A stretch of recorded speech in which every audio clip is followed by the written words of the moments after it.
Guys, ever since I bought this farm, I've had nothing but problems with this cheeky little...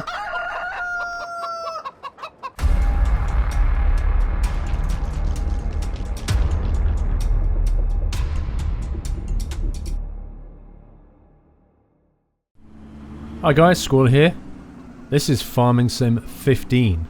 Now, if you like driving games, if you like machinery, if you even like farming, and chickens and eggs and planting crops, or just messing about in the world's best equipment, you need to take a look at this game. I reckon this is a candidate for Sim of the Year 2014. Let's get started. The biggest change to this game since its predecessor, Farming Sim 2013, is patently obvious the moment you start playing it. The graphics. The sunrises, the sunsets, the lighting, the detail. There's dirt on the vehicles and on the machinery as you use it. You have to wash it off with a jet washer if you want to. There's detail everywhere that you look, in the track marks that are left behind, in the machinery, the pieces that are moving as you're cultivating or sowing or cutting down wheat or grass. It's all there. You just have to look. You can go first person, you can stay third person. When you go first person, you can see the grime on the windows. When it rains, you can see the rain coming in. Unfortunately, the wipers don't work at the moment, but I assume that's going to be put in a future version. The physics is kind of odd in some respects. It's decent, but it's not perfect. But that's not really what this game is about. But if you do collide with other objects, you can find yourself getting stuck and needing to reset some of the equipment. There is a huge amount to learn in this game. There's also a huge amount to do, and that's one of the reasons why it can be quite intimidating when you first start. But don't worry, there are a lot of tutorials available, and I strongly recommend you go through them. They will teach you many of the basics that you need. Don't just jump straight into the game if you know nothing about it. Go through the tutorials. They really will help you to teach you how to use the equipment. Now, when you use the equipment, you can use keyboard and mouse. You can use things like Xbox controllers or PlayStation controller with the right software. You can even use a Logitech G27 steering wheel to drive the equipment around. It's all great fun. It's got very good support for game controllers in Windows.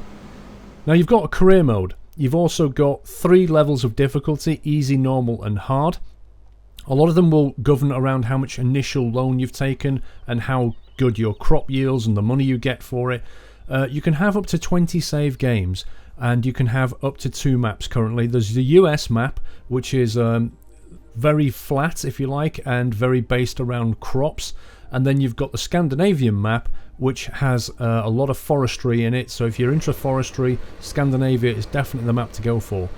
Then there's the multiplayer. Now the multiplayer sits on top of the career mode because you've got a save game in career that you've been playing on your own. You can invite some friends to come and play with you in your save game and help you out. And it's absolutely tremendous fun. You can have up to 16 players in the multiplayer. Currently there are no dedicated servers, so what you do is you create your own game from your game, and that becomes available in the in-game server browser. People can then join your server. You can control how people join.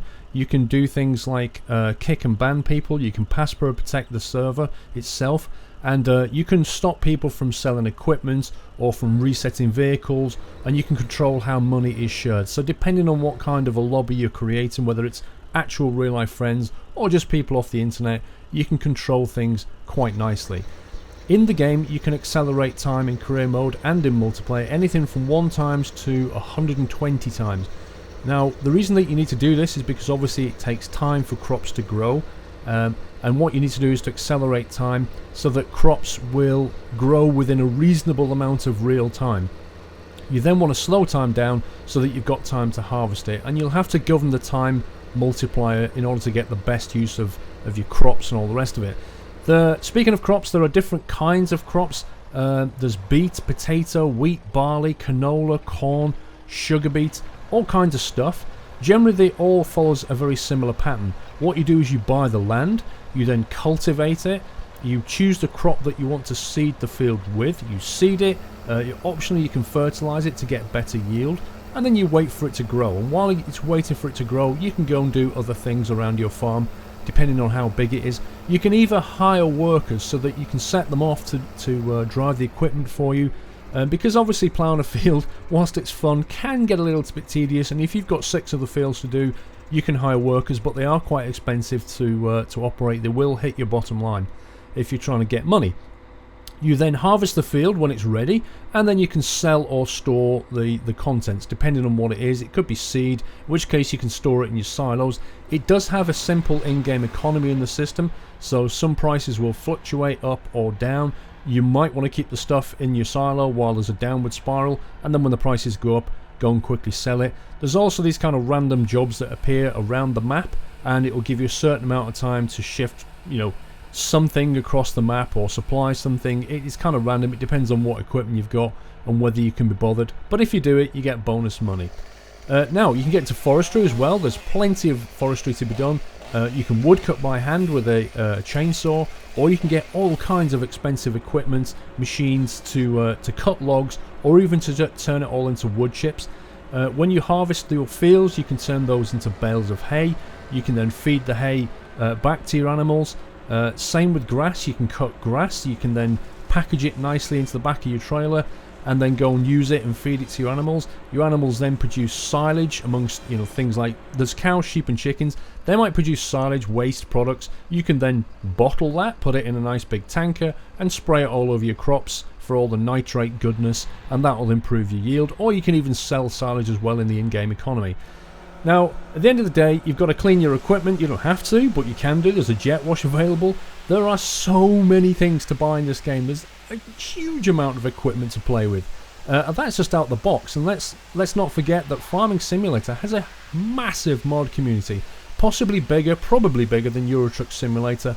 And no doubt a lot of the mods from 2013 are going to port over to Farming Sim 15. I personally think this is a splendid game. I think you will sink hours and hours and hours into it, either on your own or with friends. You're going to have an absolute blast. It's all good entertainment.